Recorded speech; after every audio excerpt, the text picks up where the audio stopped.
Hello, everyone, and welcome. Welcome to Ready, Set, Action. You're joined today by myself, Kristina Witmer, and Deborah Horowitz, and we are looking forward to diving into the world of candidate nurturing. So, welcome. Yeah. Hi, Kristina. Hi. Hi, everyone. How you doing? I am good. I'm ready to go. So, I hope you are too. I am ready to go. I am thrilled to be here discussing this really, crucial aspect of modern recruiting. So I mean, candidate nurturing. I'm sure you're going to educate me a bit about what this is involved, but I assume, it's more than just an occasional email. Is that correct? Oh, absolutely. Candidate nurturing, in my opinion, is an integral part of candidate engagement. So, candidate nurturing is focusing on those potential employees who've interacted with your brand, but they've not quite yet applied for a position. So maybe they joined a talent community or they attended a hiring event, or maybe, a lot of customer service roles. People get found like in coffee shops or something where they've delivered a wonderful customer experience and they get recruited away, into another role or even a conference. So it's all about taking that information on that talent and then building genuine relationships with them, even when they're not ready to accept an offer at that moment.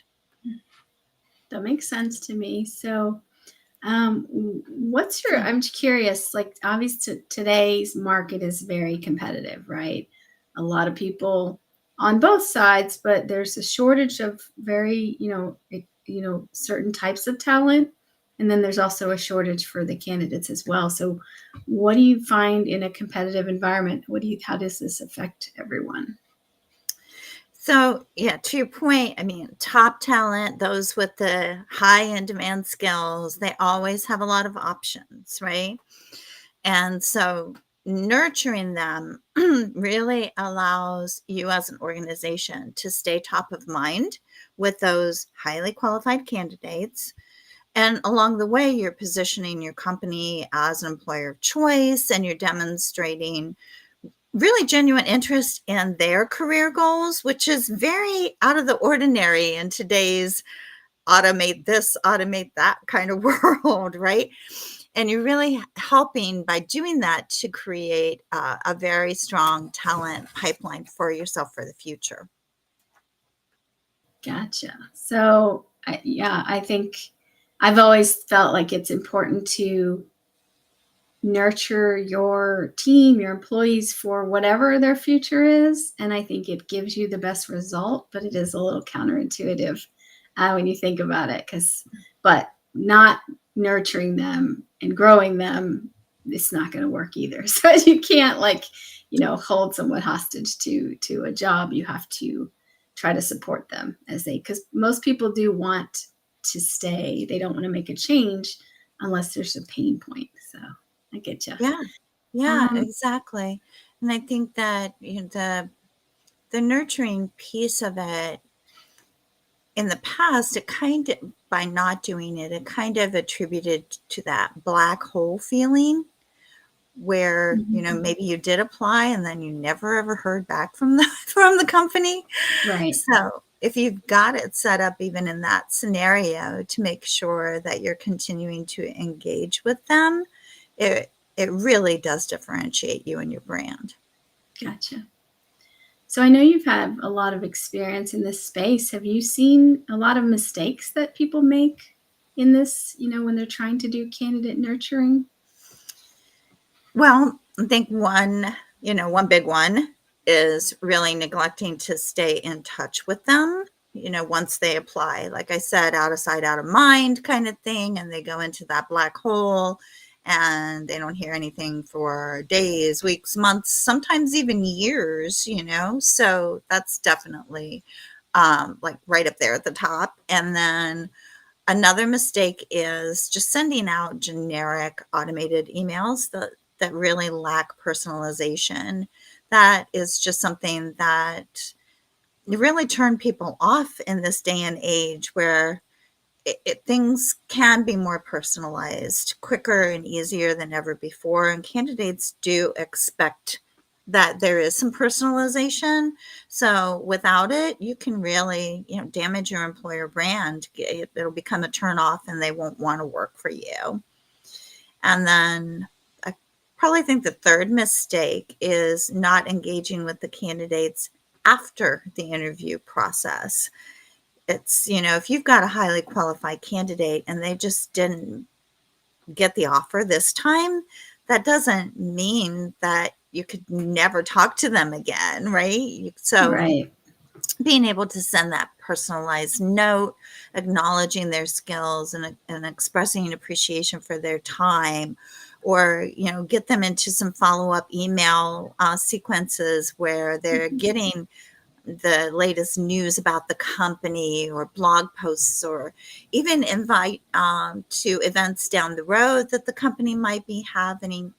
So, I mean, there's a lot of ways that you can continue to kind of build that relationship over time. Even connecting with them on LinkedIn. I know a lot of recruiters are really good about that. Just wondering if hiring managers could probably use some education on how they could stay connected with those candidates as well. So those probably be the top three. Yeah. I definitely think that the tools can be like automated to allow for personalization. Like you can pull up an automated email, which requires someone to add their own customization, or you can assign tasks automatically, or you can just make sure you have enough communication methods depending on the department they were working for, or maybe start to delegate it out to different people, like you were talking about the managers and stuff. So yeah, I think that sounds good. So I mean, you kind of hit on this when we talked about the negative ones, like what do people do, like how do they do this well? I think, it's all about focusing on the content. And to your point, there's a lot that can be automated, preset up. And it's not so much that you're bombarding these people, right? But to set up a sequence of touching base with them a few times a month, and then sprinkling in any types of information about webinars or hiring events that could be coming up where you'd love to see them again, type of thing. And it's all about really figuring out, what does the organization have on hand that you can leverage, like industry reports, blog posts, links to maybe something on social media that was particularly fun or interesting that you could send along. It's really matching it up to their ideal candidate profile about what is most of interest to them. So maybe you've had a chance to review your salary data, and for all new hires in 2025, you're at a higher hourly rate than you were in 2024, and you want to get that word out. Well, salary is important to people, so that would be one of those things that you definitely would like to spread the word about.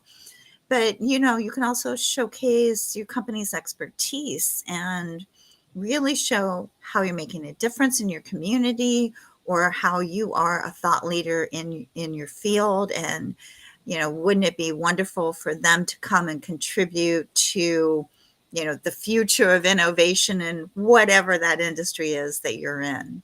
Mm-hmm. That makes sense to me. So like how, as you look at different things you need to do, how important is personalizing it, the nurturing experience? Like how important is that? Oh, it's extremely important, because you want to try to at least segment based on what kind of role the candidate is interested in, any other types of interests that you have become aware of. So, you know, Is relocation an interest? Is benefits more of an interest to them? Or the community events that your company attends and sponsors, is that an interest to them? And then what career stage are they in? And really that demonstrates that you're taking the time as an organization and a company to understand them as individuals. Part of my job, and I've been doing this for a long, long time, is to sign up on company websites for their talent community, for their job alerts, whatever I can sign up for. And basically to understand that company's candidate experience. So there's a lot of job alerts that I've signed up for, like even in the last 7 or 8 years. And I can think of about a dozen different companies where nothing has changed in terms of the information that I've been getting over that period of time. Wow. So no employer has really taken the step back to say, Deb's been in the system for 7 to 8 years. All she gets are job alerts. She doesn't respond to them. So clearly she's not engaged. Right. And what can we do right now to nurture her better, to get her re-engaged and re-energized and, excited about our brand again? And the employers that are looking at those things and taking that moment to really convert these people into more than nurturing campaigns, they are finding that these candidates are highly qualified. They can get a renewed interest out of those candidates to come back and become an active part of the talent pipeline. So it's really a very economical and great way to get more of those high quality candidates in the pipeline for consideration. Interesting. How many of those that you see, and you must get a lot of emails if you have that many, but how many of them do you feel a brand at all? Is it sort of 50-50 or is it pretty never? It's pretty sad, actually. It's pretty Really? sad. Yeah. Because it's automated in the applicant tracking system, and they really haven't taken a moment to frame it with any type of information, call to action, given it any Right. kind of depth or excitement to it. It's just basically, oh, here's a list of all of the jobs we currently have available. Right. And Right. P.S., I would say like 95% of those jobs that I get the job alerts to are not even customized. So I'm getting like a whole long list of things that I am never going to be qualified for, Right. and maybe one or two that I could be qualified for. Yeah. Yeah. Interesting. So yeah, it is quite interesting that in today's world that people have just set it and forgotten it, and it's really not doing them any favors. Right. It's probably hurting, in fact. So what are your thoughts on like the best channels for nurturing candidates? Well, email is still a powerful tool, but if within your system, when you are registering people, whether it be for a hiring event or when they sign up for a talent community, and you ask for their permission to send text messaging, that's an even faster way to kind of generate a response from them and understand what is the best mechanism that they would like to be contacted through from your organization. But it's usually a mix of those two that most clients use successfully. Gotcha. Okay. So, this is probably always one of my questions is about measurement. Like, how are you measuring, or how do you see, how do you advise people to start with measuring success of candidate nurturing?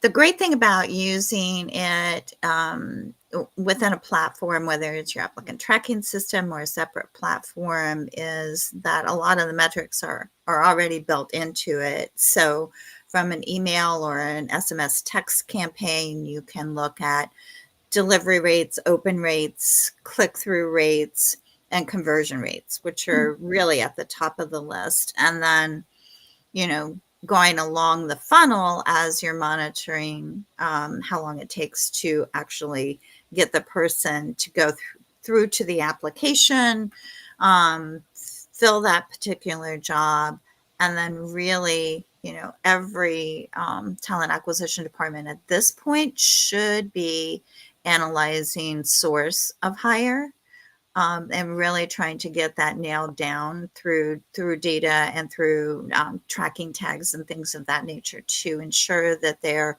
attributing the correct source of hire to those that are being hired, because that's where you want to put your money. Gotcha. Are you finding that people are doing like employee satisfaction type of stuff into this mix too, or does it seem separate?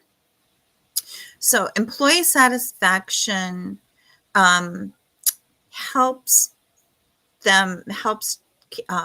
departments and organizations have a better understanding of what's working once they come on board, right? And gives great insight as to how they can continue to improve the employee engagement process, which can also translate to how do we message that out to those that are like-minded or similar that we would like to join the organization. So yes, it can have an impact there as well. Gotcha. Okay.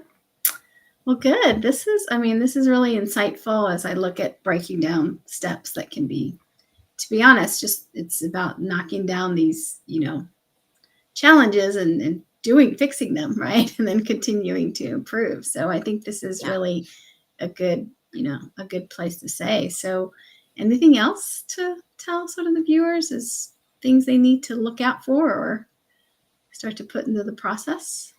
I think that the biggest thing is it seems overwhelming when you're first getting started doing this, right? So, focus in maybe on one type of role that you're trying to fill. And then you can take the lessons learned from that and apply it to other roles. It doesn't have to be that you're going to do this for every single role in your organization all at once. So definitely take those little bites at a time and know that either the time that you put into it is definitely going to have a good ROI as a result of it. Because if you can improve the quality of the candidate hires that you're getting, you're going to improve retention, which again improves the employer brand and gives you a competitive advantage, in the talent market. But it also saves you advertising dollars. So it's definitely one of those things that has a huge payoff when you're doing it and monitoring and tweaking it along the way and really, understanding how to make it more successful for your organization. And if you don't have time to do it internally and everybody's just too stressed with what they've got going on, definitely look at a fractional recruitment marketing agency to kind of take that particular part off of your shoulders. 100%. Well, good. Well, thank you. I think that wraps us up for some actionable items here for some folks to handle. So thank you, everyone, for joining. I really appreciate everyone tuning in. That's it for our episode of Ready, Set, Action. This is Kristina Witmer and Deborah Horowitz, and we will be here next time. You can follow us on LinkedIn, Spotify, and YouTube. Probably some other places, but for now, that's good. All right. Take care. Take care, everyone.